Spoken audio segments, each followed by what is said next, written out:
নমস্কার, কেমন আছেন সবাই? চন্দনার রান্নাঘরে আপনাদের স্বাগত জানাই। আজ একটা রেসিপি নিয়ে চলে এসেছি আপনাদের সামনে।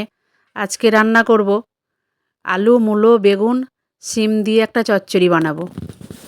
সমস্ত সবজিগুলো আমি কেটে ধুয়ে পরিষ্কার করে নিয়েছি। কড়াই বসিয়ে দিয়েছি, কড়াই গরম হয়ে গেছে। সরষের তেল দিয়ে দিলাম, তেলটা আমার গরম হয়ে গেছে।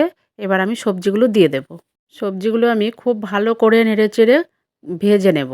শিম, বেগুন, আলু, মূলোর চচ্চড়িতে আমি কি মশলা দিই দেখুন। 3-4টে কাঁচা লঙ্কা, 1 ইঞ্চি পরিমাণ আদা, 1 চামচ জিরে আর 1 চামচ সরষে দেব।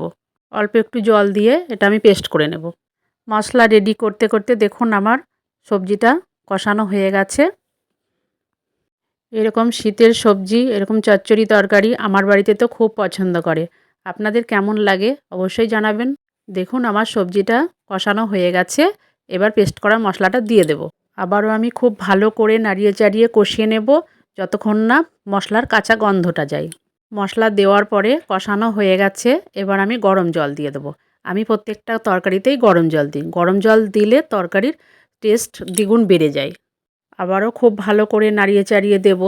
এবার আমি পরিমাণ মতো লবণ দিয়ে দেব, সামান্য একটু হলুদ দিয়ে দেব, দিয়ে 5 মিনিট ঢাকা দিয়ে রাখবো সিদ্ধ হওয়ার জন্য সবজিগুলো। ফিরে এলাম 5 মিনিট পর।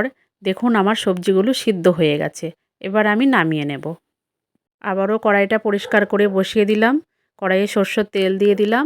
ওই তেলের মধ্যে একটা শুকনো লঙ্কা, 1 চামচ 5 ফোড়ন, একটা তেজপাতা দিয়ে দিলাম। এবার একটুখানি ভেজে নিয়ে আমি 5-6টা মতো বড়ি ভেঙে দিলাম। দেখুন আমার বড়িটা ভাজা হয়ে গেছে। এবার আমি সবজি তরকারিটা ঢেলে দিলাম।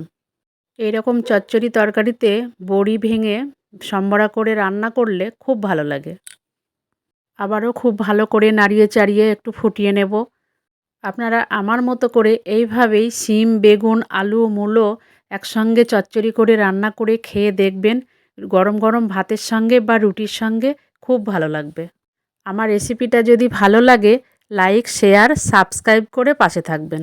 পরিবার পরিজনদের মধ্যে শেয়ার করে দেবেন। ভালো থাকবেন, সুস্থ থাকবেন, সাবধানে থাকবেন। আবারও খুব শীঘ্রই ফিরে আসছি নতুন একটা রেসিপি নিয়ে।